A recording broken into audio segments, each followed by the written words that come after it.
kennst du auch diese kleine Stimme in dir, die sich immer mal wieder meldet und meistens dann, wenn du es gar nicht gebrauchen kannst?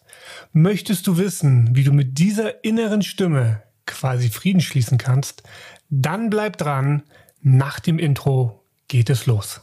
Herzlich willkommen bei Lagerfeuergespräche, dein Podcast, wenn es darum geht, Leistungsfähigkeit und gleichzeitig eine tiefe innere Ruhe und Zufriedenheit zu erleben, sodass du geschäftlich erfolgreich bist und privat erfüllt. Ich mache noch schnell das Lagerfeuer an und dann legen wir los.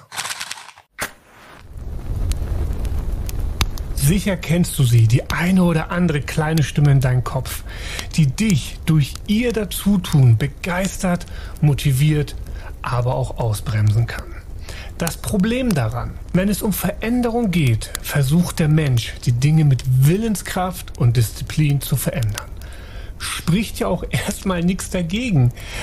Aber, und das ist das große Aber, ich beobachte immer wieder folgendes Phänomen. Stell dir vor, du möchtest eine Diät machen und du erlegst dir selbst einen Verzicht auf, wie zum Beispiel, ich esse keine Schokolade mehr. Wenn du so etwas schon mal gemacht hast, dann weißt du, worum deine Gedanken innerhalb kürzester Zeit kreisen.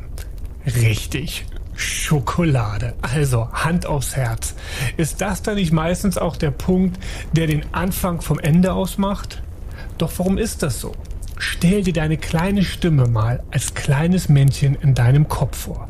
Und genau dieses Männchen hast du jetzt nicht darüber informiert, dass keine Schokolade mehr gegessen wird. Also will es brav seinen gewohnten Plan durchziehen und dir in den gewohnten oder zu den gewohnten Zeitpunkten und Anlässen wie gehabt Schokolade anbieten und du sagst jetzt nein. Und weil das Männchen nicht möchte, dass es bedeutungslos wird, wird es intensiver mit seinen Meldungen, bis es fast die Kontrolle über deine Gedanken übernimmt und du einfach nachgibst. Um aus diesem Teufelskreis auszusteigen, bedeutet das für dich, du darfst lernen, mit deiner kleinen Stimme ein Team zu bilden, sodass ihr gemeinsam auf die gleichen Ziele euch hinbewegt. Dann wird das kleine Männchen auch sehr gerne an deiner Seite sein, weil es nach wie vor eine bedeutsame Stelle hat, eben nur mit einer anderen Jobbeschreibung. Das ist dann der Punkt, wenn Veränderungen einfach passieren und du keine Kraft mehr in Form von Willenskraft dafür aufwenden musst. Das Wundervolle, das gilt für jeden Kontext des menschlichen Lebens und eben nicht nur für Schokolade. Und es gibt übrigens einen ganz tollen Film von Disney, der das echt gut rüberbringt. Der Film heißt Alles steht Kopf. Den Trailer dazu verlinke ich in den Shownotes und ich empfehle dir, wenn du den nicht kennst, gönn dir wirklich mal die Ruhe und guck dir diesen Film an. Doch zurück zum Thema. Die 1 Million Euro Frage lautet jetzt also: Wie bekommst du das hin, mit deiner inneren Stimme ein Team zu bilden? Lass uns das mal gemeinsam anhören. Eins vorweg. Natürlich handelt es sich hierbei wieder um ein Modell, das dir helfen soll, deine innere Welt besser zu begreifen. Du brauchst aber keine Angst haben. Die kleinen Männchen sind nicht wirklich in deinem Kopf. Oder vielleicht doch? Nein, Spaß beiseite. Also, vielleicht nochmal ein weiterer wichtiger Punkt. Es gibt nicht die eine innere Stimme, sondern wir haben nahezu unzählige davon. Du kannst dir das in etwa so vorstellen, dass du für alles, was in deinem Leben und was dich so als Mensch ausmacht, einen eigenen Experten in dir hast. Also, um mal ein paar davon zu nennen, sowas wie ein Sicherheitsanteil, ein Beziehungsanteil, ein Geldanteil, ein Selbstwertanteil und so weiter und so weiter. Wie du wahrscheinlich eben bemerkt hast, nennt man die unterschiedlichen Stimmen auch Anteil oder eben Anteile. Und für heute möchte ich mich um 2 Anteile kümmern, die die meisten Menschen erfahrungsgemäß auf die eine oder andere Art und Weise im Weg stehen. Und ich möchte dir auch gleich den einen oder anderen Impuls mitgeben, um diese Anteile zu befrieden. Ich spreche von den beiden inneren Stimmen Schweinehund und Ego. Lass uns einfach mal mit dem Schweinehund anfangen. Überleg dir vorab einfach mal, wie freundlich und hilfsbereit wärst du noch, wenn man dich die ganze Zeit Schweinehund nennen würde. Deswegen habe ich meinen Schweinehund einfach inneren Bewahrer genannt. Aber das nur am Rande.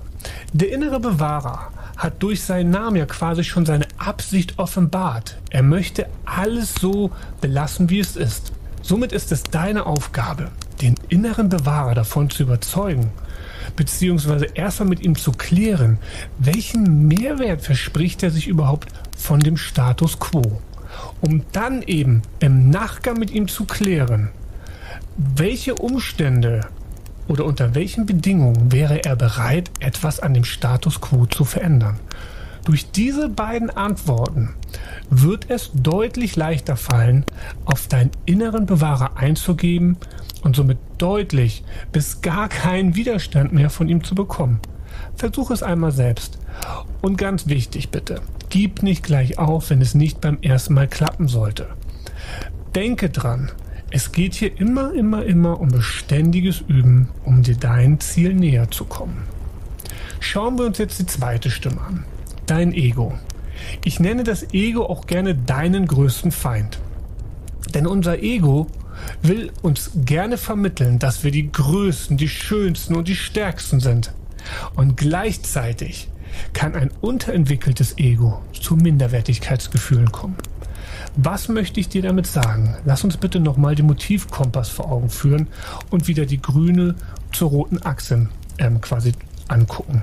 Dreht unser Ego also zu viel auf, sind wir ganz schnell auf Anschlag im roten Motivfeld und lassen unsere Arroganz und Überheblichkeit an den Tag kommen. Ist unser Ego nicht vorhanden, also in Form von einem Selbstwertgefühl, rutschen wir schnell in Minderwertigkeitsgefühle ab. Es geht also wieder darum, eine gesunde Mitte zu finden, frei von Minderwertigkeitsgefühlen und Arroganz. Um das zu erreichen, wird es etwas komplexer. Denn es ist nicht nur unser Ego an diesem Auswirkung beteiligt, sondern in der Regel auch noch weitere Anteile. Und genau hier liegt auch die Lösung. Es geht nämlich darum, all diese ausfindig zu machen, quasi dein Ego und die beteiligten Anteile an den Tisch zu bekommen und dann ähnlich wie ich es eben schon gesagt habe, beim inneren Bewahrer klären, was sie überhaupt gerade daran festhält oder festhalten lässt an den Status quo und unter welchen Bedingungen sie bereit wären, gemeinsam einen neuen Weg einzuschlagen. Ergo kann man zusammenfassend sagen, es gibt natürlich noch unzählige weitere innere Stimmen bzw. Anteile. Und die gehen von wirklich allgemeingültigen Sachen, wie wir jetzt eben die beiden hatten, das Ego oder eben den Schweinehund / innere Bewahrer und ganz spezielle für dich. Deine Aufgabe besteht am Ende des Tages daran, den oder die Anteile ausfindig zu machen, die dir beim Erreichen deiner Wünsche, Ziele oder Veränderungen aktuell noch im Weg stehen. Oder zumindest nicht in die gleiche Richtung gehen wie du. Diese darfst du dann befrieden und wie eingangs gesagt, mit ihnen ein Team bilden. Kleiner Tipp am Rande, suche dir bitte jemanden, der dich von außen dabei unterstützt. Denn mit einem neutralen und unbefangenen Gehirn geht das 1000 Mal leichter. Weil du bist am Ende des Tages wie betriebsblind.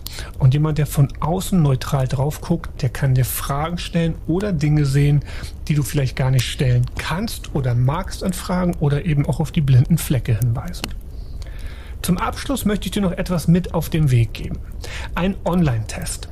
Ich habe auf der Business Fighter Seite einen Online-Test quasi online gestellt, den du kostenfrei durchführen kannst. Und da geht es darum, einen weiteren sehr, sehr spannenden inneren Anteil kennenzulernen, nämlich deinen inneren Antreiber. Du kannst diesen Test innerhalb von 7 Minuten durchführen und wirst am Ende auch eine Auswertungsseite bekommen und zusätzlich, wenn du das möchtest, den Download eines PDFs. Und dieses PDF wird dir dann helfen, mit deinem inneren Antreiber in den Dialog zu kommen und auch am Ende diesen ein bisschen befrieden, aber auch ein bisschen weiter über den Tellerrand geblickt. Selbstverständlich packe ich den Link zum Online-Test auch wieder in die Shownotes und das soll es dann auch für heute gewesen sein.